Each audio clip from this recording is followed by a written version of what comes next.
병원에 가보라고들 하지만 병원에 가지 않는다. 신경 쓰지 않는 척 하지만 한편으로는 내심 걱정이 될 것이다.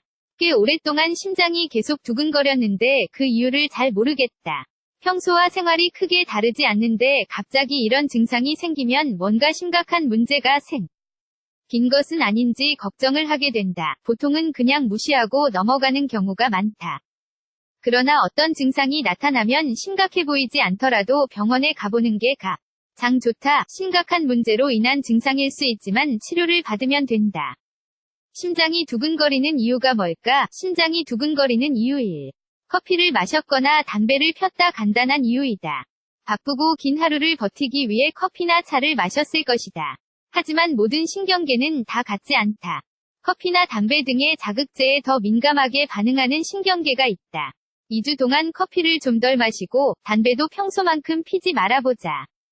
어떤 변화가 생기는지 경험해보자. 더 이상 심장이 두근거리지 않지만 커피를 못 마셔서 피곤하다면 아침에 운동을 하거나 스무디를 마셔보자. 담배를 피면 증상이 더 악화된다. 니코틴도 자극제이다. 한 번에 담배를 끊는 것은 아마 쉽지 않을 것이다. 그래서 담배 피는 양을 조금씩 줄여가다가 끊는 게 좋다.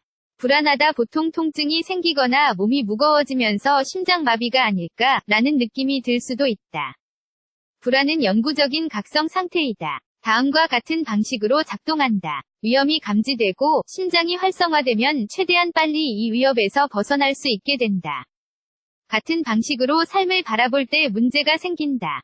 심장이 두근거리면 괜히 겁이 날 수 있기 때문이다. 그리고 불안해지는 또 다른 이유도 있다.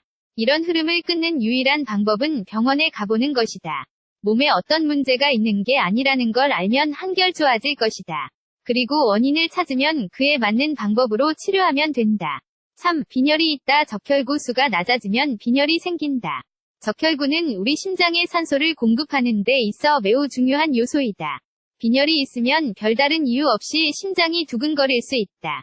식사를 제대로 하지 않으면 심장은 더 열심히 일해야 한다. 그래서 평소보다 더 심하게 뛴다고 느껴질 수 있다. 따라서 이런 증상이 느껴지면 스트레스를 받게 되고 당연히 기분도 안 좋아진다.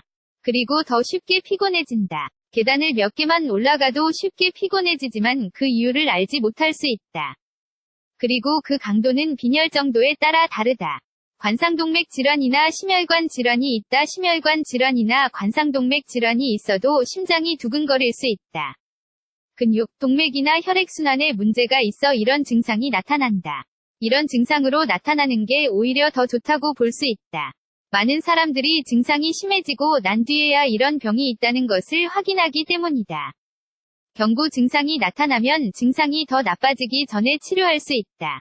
심장 발작을 겪으면 심장의 일부를 사용할 수 없게 된다는 것을 기억하자. 하지만 제대로 관리만 한다면 약이나 작은 수술로 치료할 수도 있을 수 있다. 심장 관련 이런 질환 치료법이 다양하게 있음을 기억하자. 따라서 최대한 빨리 병원에 가보는 게 좋다. 의사가 제대로 진단하고 치료해줄 것이다. 그렇게 하지 않으면 치료 가능성을 놓치는 것이다. 빨리 병원에 가보는 게 중요하다. 어떤 병이 있다면 치료하면 되고 아무런 병이 없다면 걱정하지 않아도 된다.